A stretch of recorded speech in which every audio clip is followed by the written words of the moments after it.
입술의 권세라는 제목으로 말씀의 은혜를 나누겠습니다. 마지막 한 주간을 예루살렘에서 지내시면서 예수님은 많은 것들을 제자들에게 가르쳐 주셨습니다. 오늘은 이 무화과나무의 저주를 통하여 입술의 권세 그리고 기도에 대해서 가르쳐 주셨습니다.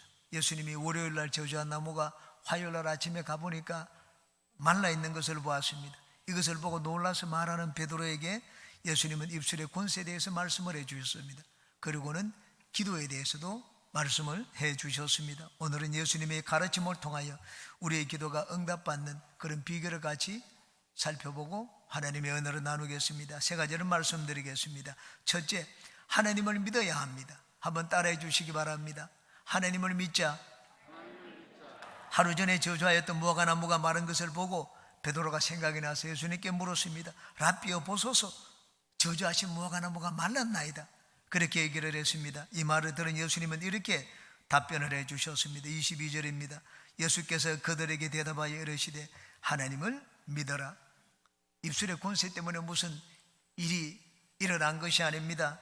내가 대단한 자이기 때문에 그런 일이 일어난 것이 아닙니다. 기적의 발대는 어디서 나왔는지 예수님은 여기 분명하게 가르쳐 주셨습니다. 그것은 우리 입술이 아니라 하나님에 대한 믿음이라고 가르쳐 주셨습니다. 예수님은 하나님 없는 입술의 권세, 말의 권세에 대해서 말씀하지 않으셨습니다. 하나님을 믿기 때문에 불가능이 없다는 생각을 예수님은 가졌습니다. 하나님께는 한계가 없습니다.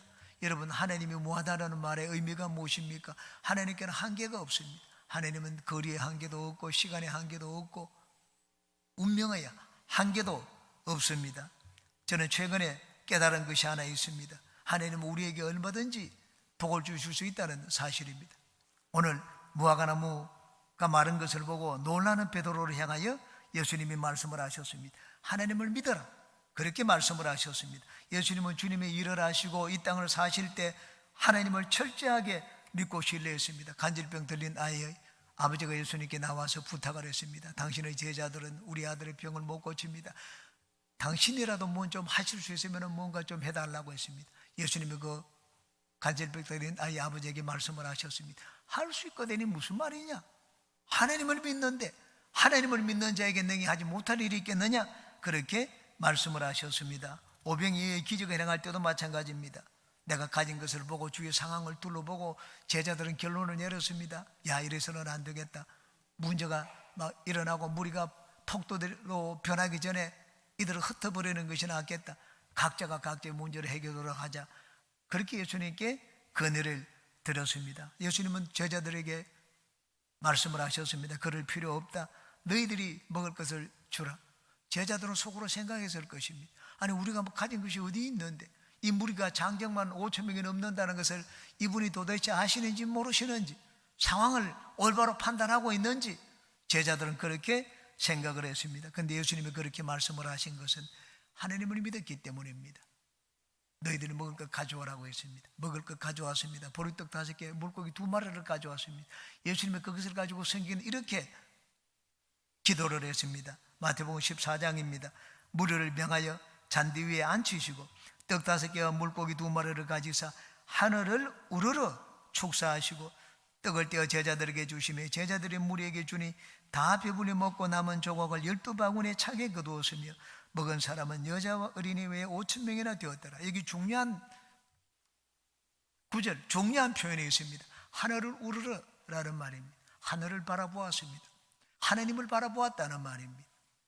여러분, 예수님이 말을 하고 말한 대로 이룰 줄 믿으면 된다고 했는데 그거 전에 예수님이 먼저 하신 말씀이 있습니다. 하나님을 믿으라고 했습니다. 그러므로 우리 입술에 말의 권세에 앞서서 우리의 기도가 응답받는 것은 하나님이 계시기 때문입니다.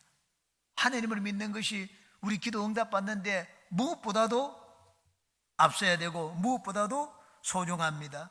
하나님은 모든 것을 가능하게 만들고 모든 것을 초월하시는 분입니다. 여러분, 우리가 기도하는 것도 좋습니다. 그러나 그보다 앞서서 모든 것을 가능하게 하시는 하나님을 믿어야 됩니다. 우리가 봉사를 하고 주님께 충성하는 것도 좋습니다. 그런데 만복이 근원이 되시는 하나님을 먼저 믿어야 됩니다. 여러분 가운데 절망적인 환경에 놓인 분이 있습니까? 여러분, 모든 것을 가능하게 만드는 하나님을 믿으시기를 주님의 이름으로 축원합니다. 두 번째, 믿음으로 말을 해야 됩니다.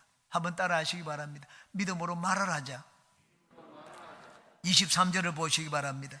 내가 진실로 너희에게 이르노니 누구든지 이 산들어 들리어 바다에 던져져라 하며 그 말하는 것이 이루어질 줄 믿고 마음에 의심하지 아니하면 그대로 되리라. 하나님에 대한 절대적인 믿음을 가졌으면 두 번째, 그 다음에 말을 하라고 했습니다. 나는 하나님을 믿으면 충분하지 않느냐, 속으로 말을 하지 않고 나는 마음에 하나님을 믿는다, 그것이 충분하다고 하지 않았습니다. 첫 번째는 하나님을 절대적으로 신뢰하고 어떤 환경 가운데도 환경을 바라보지 말고 하나님을 믿고, 그 다음에는 이제 하나님을 믿었으면 입술로 선포하라고 했습니다. 여기 23절은 두 부분으로 되어 있습니다. 첫 번째 부분은 말로서 선포를 하라는 내용입니다. 누구든지 이 산들어 들리어 바다에 던져지라 하며, 바다에 던져지라고 말을 하라고 했습니다. 그러므로 우리가 하나님의 역사를 보기 위해서는 입술로 말을 선포해야 됩니다. 말로서 선포를 할 때는 환경을 바라보면 안 됩니다. 내 이성을 생각해서도 안 됩니다. 야, 이거 계산을 해서 될까 말까 그냥 머리 주산을 튕겨 봐서도 안 됩니다. 그냥 말로 선포하라고 했습니다. 하나님 우리에게 말씀을 주시면 그냥 그 말을 선포하면 됩니다. 왜 선포합니까? 하나님을 믿기 때문입니다. 예수님께서 무화과나무로 향하여 이제부터 영원토록 사람이 네게서 열매를 따먹지 못하리라, 그렇게 말씀을 하셨습니다. 제자들이 다 이것을 들었습니다. 14절에 보시기 바랍니다. 뒷부분에 제자들이 이를 듣더라. 그런데 하루가 가기 전에 이 말씀이 그대로 이루어지는 것을 보았습니다. 참으로 놀라운 일이었습니다. 하나님의 기적을 체험하는 데 있어서 중요한 것은 말로서 선포하는 것입니다. 구약의 여러 선지자들을 보십시오. 구약의 여러 선지자들은 자기 눈으로 보고 예언을 하지 않았습니다. 하나님이 그 마음에 성령으로 말씀을 주시니까 그 말씀을 선포를 했습니다. 하나님 말씀을 받아가지고 선포하니 그 뒤에 참 놀라운 일이 일어났습니다. 말씀대로 일이 이루어지는 것을 보았습니다. 그러므로 우리가 하나님의 역사를 보기 위해서는 하나님의 말씀을 받았을 때 하나님 말씀을 선포해야 됩니다. 내 입술의 말로 선포해야 됩니다. 이것이 어떻게 이루어질까 하는 그것은 우리의 몫이 아닙니다. 하나님의 몫이었습니다. 말씀을 주신 하나님의 몫이었습니다. 그러므로 우리가 하나님의 기적을 보기 위해서는 하나님이 주시는 말씀을 믿음으로 선포해야 됩니다. 환경을 바라보면 안 됩니다. 내 인간의 이성으로 생각하고 판단하려고 해서도 안 됩니다. 예수님 말씀을 하셨습니다. 너희가 내 안에 있고 내 말이 너희 안에 거하면 무엇이든지 원하는 대로 구하라, 선포하라는 말씀입니다. 그러면 너희에게 그대로 되리라 말씀을 했습니다. 여러분은 예수님을 믿고 예수님의 말씀이 여러분 안에 있고 하나님 말씀이 여러분 안에 있을 때 그 말씀을 선포하시기를 주님의 이름으로 축원합니다. 그 다음 두 번째, 그 말하는 것이 이루어질 줄 믿어야 됩니다. 내가 선포한 것이 이루어질 줄 믿어야 됩니다. 환경을 바라보고 믿을 수가 있습니까? 환경은 우리에게 믿음을 주지 않습니다. 환경은 우리에게 불안을 주고 절망감을 주고 두려움을 줍니다. 내가 말씀으로 선포했으면 그 다음에 하나님의 손에 맡겨야 됩니다. 믿음이 무엇입니까? 믿음은 하나님의 살아계심과 하나님의 일하심을 바라보고 믿는 것입니다. 여러분, 환경이 그럴듯하기 때문에 이 일이 될 것이라고 생각하는 것은 믿음이 아닙니다. 환경을 바라보는 것이지 그것은 하나님을 바라보는 것이 아닙니다. 여러분, 내가 일단 말을 했으면 그 뒤에 내 말을 이루시는 분이 있습니다. 성령 하나님입니다. 하나님이 태초에 천지를 창조하실 때 어떻게 하셨습니까? 하나님은 그냥 말씀을 하셨습니다. 빛이 있으라, 빛이 생겼습니다. 물이 불로 중간에 궁창에 있어서 나누어주라. 공중에 하늘이 생기고 하늘 위에 물과 하늘 아래 물로 나누어졌습니다. 물이 한 곳으로 모이고 육지가 생겨나라, 육지가 생겨났습니다. 하늘에 해와 달과 별이 있으라.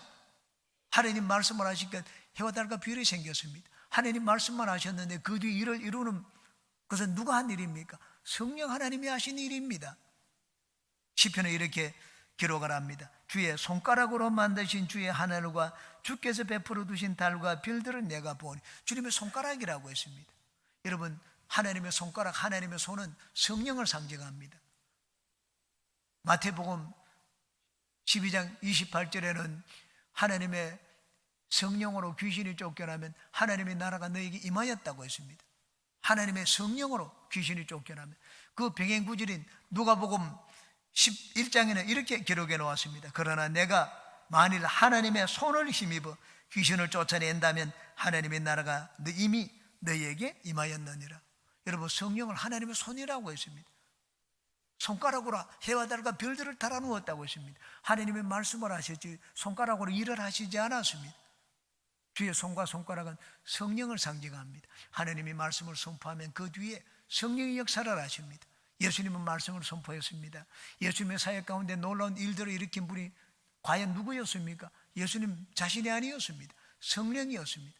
하나님이 예수님에게 성령을 한량없도록 부으시니 그가 두루다니며 착한 일을 행하시고 마귀의 누르긴 모든 병든 자를 다 쫓아내셨습니다. 여러분, 예수님이 말씀을 하시면 그 배우셔 일을 이루신 분은 성령 하나님이었습니다. 우리에게도 마찬가지입니다. 하나님 말씀을 믿음으로 선포하라고 했습니다. 그리고 선포한 것을 이룰 줄 믿으라고 했습니다. 그러면 하나님이 이루어주신다 말씀을 했습니다. 의심이 무엇입니까? 의심하지 말라고 했는데 의심은 두 마음을 품는 것입니다. 이것이 될까 안 될까? 과연 이루어질까?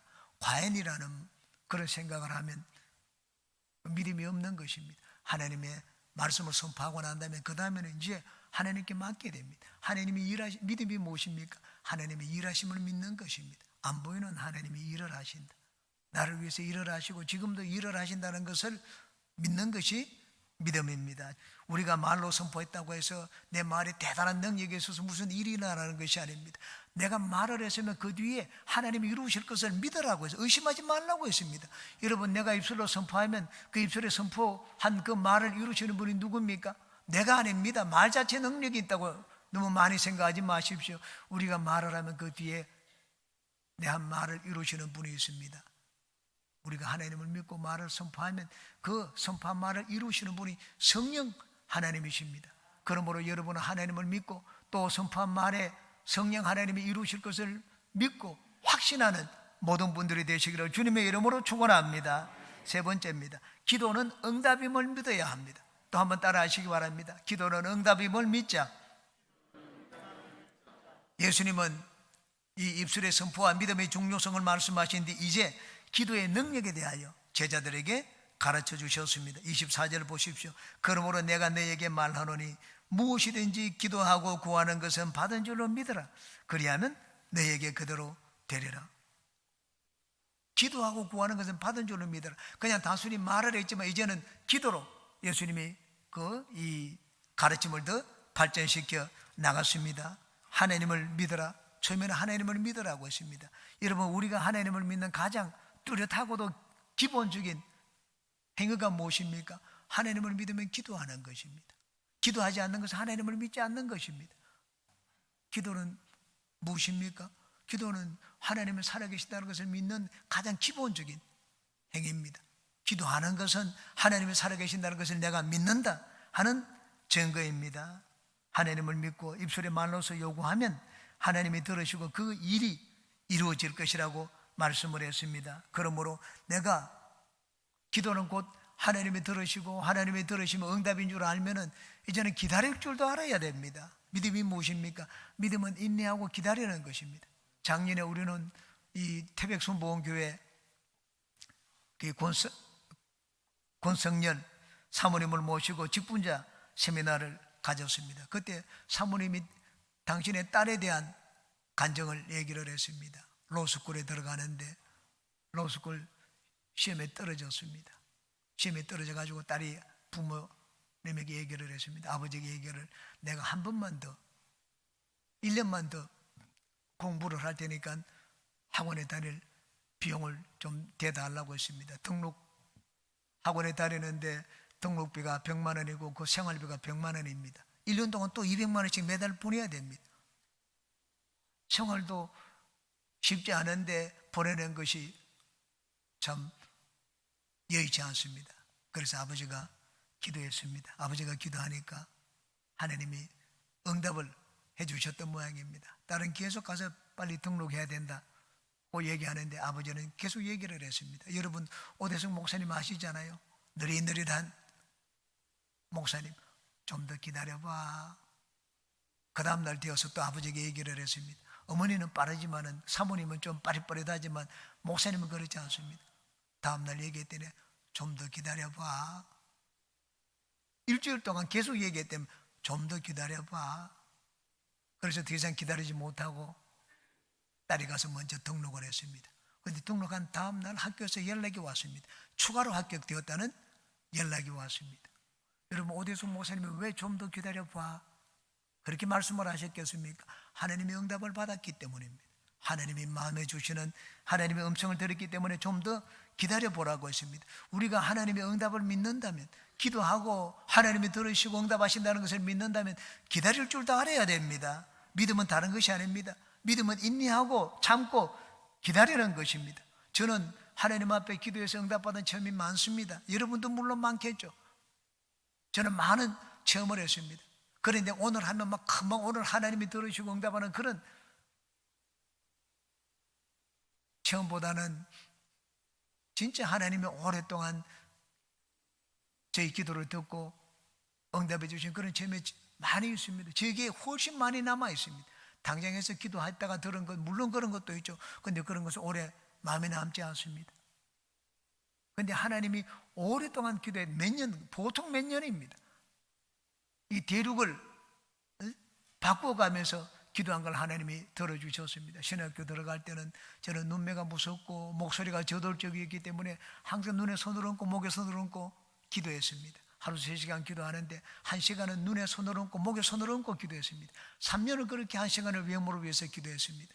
마치고 난 다음에 이제는 전도사가 되어서 저희 가정에 믿는 분이라고는 처고모, 그분 한 가정밖에 없었습니다. 제일 큰 처고모에게, 고모님에게 인사를 드리러 갔습니다. 이제는 전도사가 되었다. 인사를 드리러 갔더니만 이 처고모님이 그냥 부슬보로 나와서 저를 맞아 주었습니다. 그러니까 저를 붙잡고 보더니만은 제일 먼저 한 말이 있습니다. 아이고 임서방, 이제 누가 봐도 목사님이라고 하겠네. 말씀을 해주시는데 결혼할 때 자기 이 조카가 맞아 죽지는 않을까 염려했다고 합니다. 너무 얼굴이 무서워가지고. 그런데 3년 뒤에 다시 보고는 얼굴이 바뀐 것을 보고 저에게 그렇게 말씀을 하는 것을 들었습니다. 저는 제 진짜 마음에 감동을 받았습니다. 이야, 하나님이 제 기도를 들어주셨구나. 3년 동안 눈물로 기도했는데 하나님이 외모로 바꿔주셨구나 하는 걸 들었습니다. 저희 아들은 키가 작았습니다.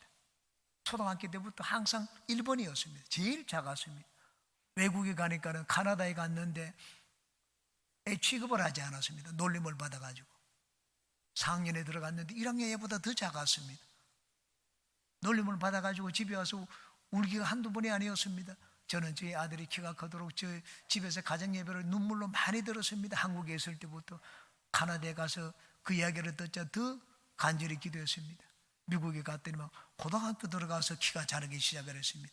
그때 저는 저희 가정에서 아들이 키가 자라는 걸 멈추었습니다. 너무 키가 자라지 않기 때문에 제가 하나님 앞에 눈물로 기도했던 적이 있습니다. 하나님, 내 몸에서 나오지 않았습니까? 내 몸에서 나왔으니까 내만큼만 크게 해주세요. 그렇게 기도했던 적이 있습니다. 근데 그걸 잊어버렸습니다. 나중에 아들이 군대 갈 때 신체 검사를 받았습니다.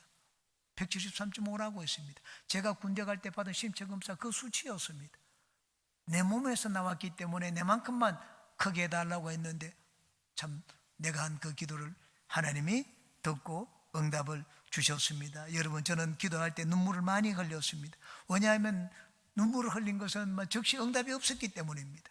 너무나 안타깝고 너무나 간절하기 때문에 하나님 앞에 눈물로 기도한 것이 많습니다. 그러나 지나고 보니까 하나님께 눈물로 간구한 것 하나님이 응답해 주시지 않은 것이 없습니다. 시간은 많이 걸렸지만 하나님은 참으로 확신한 분이구나 하는 것을 느꼈습니다. 그러므로 여러분은 기도할 때 기도는 응답이라는 확신을 가지고 믿음으로 인내하는 여러분 되시기를 주의 이름으로 축원합니다.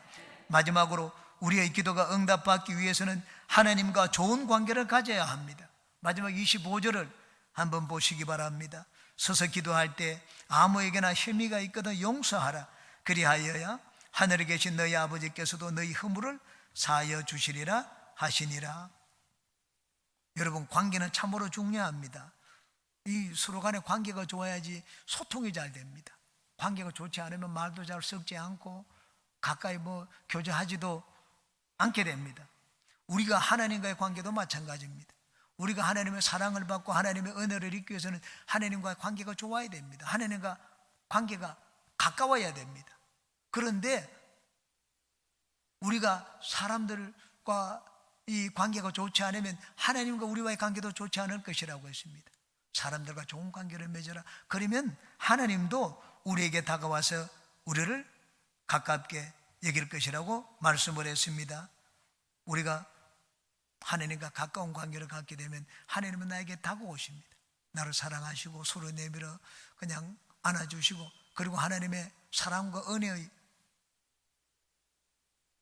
기적을 체험하게 만들어 주십니다. 그만큼 관계는 중요합니다. 제가 옛날에 고등학교에서 교편을 잡을 때 일입니다.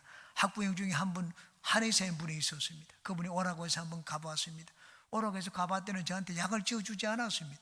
1시간 동안 저한테 앞에 앉혀놓고 얘기를 하더라고요. 나중에 제가 몇 번 가봤습니다. 이분은 약을 파는 분이 아니라 아주 심리치료사였습니다.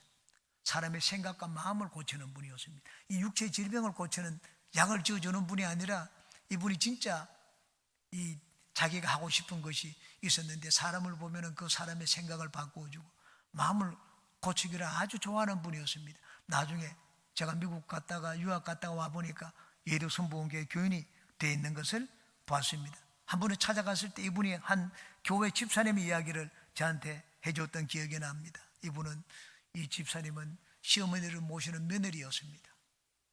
남편은 검사였습니다.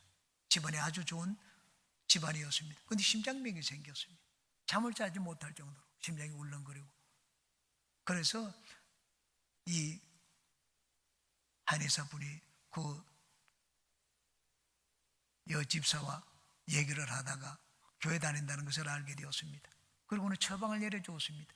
당신이 한 달 동안 교회 가서 새벽 예배를 드리고 그러고 난 다음에 나에게 오라고 했습니다. 그러면 약을 지어주겠다고 했습니다. 이분이 워낙 이 이름이 나 있는 분이기 때문에 그분에게 약을 짓기 위해서 이 교회 여집사가 새벽 예배 나가지도 않는데 새벽 예배를 나갔습니다. 한 달 뒤에 왔습니다. 심장병이 깨끗이 나아가지고 왔습니다. 어떻게 심장병이 나았는지 이분이 얘기를 해줬습니다. 시어머니를 미워하는데, 시어머니를 그 미워하는 것 때문에 새벽 예배 때 기도를 할 수가 없었다고 했습니다. 마음이 자꾸 죄책감이 들어가지고, 그래서 회개를 했습니다. 나중에는 진심으로 회개를 했습니다. 통곡을 하고 눈물을 흘리면서 시어머니를 미워하는 마음을 회개했습니다. 그러고 난 다음에 심장병이 낫게 되었다는 말을 하는 것을 들었습니다. 여러분, 기도 응답과 이 사랑하는 마음, 이것이 같이 간다는 것을 우리는 마음에 새겨야 됩니다. 여러분, 우리가 이 점쟁이를 찾아갈 때는 점쟁이는 우리에게 당신 마음을, 성품을 고치세요, 인격의 변화가 되어야지, 안 그러면 내가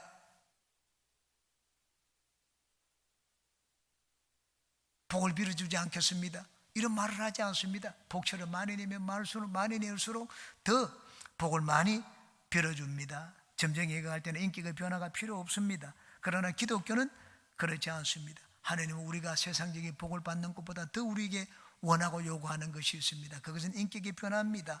여러분, 기도 응답과 인격의 성숙은 항상 같이 간다는 것을 우리는 늘 마음에 새겨야 됩니다. 하나님은 우리에게 여러 가지 은혜를 베푸시는 이유가 어디 있습니까? 우리에게 인격의 변화를 주기 위해서입니다. 우리가 그리스도를 닮도록 만들기 위해서입니다. 하나님의 모든 은혜와 기적, 이것들은 우리를 변화시키기 위하여 사용하는 하나님의 교육 수단입니다. 하나님의, 우리를 변화시키는 하나님의 변화의 도구입니다. 기도로 우리 교회는 소문이 나 있습니다. 기도로 소문난 우리 교회가 사랑으로 또한 충만한 교회로 소문이 나기를 바랍니다. 여러분은 뒤에서 서로를 험담하는 사람이 되지 말고 형제의 허물을 덮어주고 용서하여 주님의 사랑을 입는 하나님의 자녀들이 다 되시기를 주님의 이름으로 축원합니다.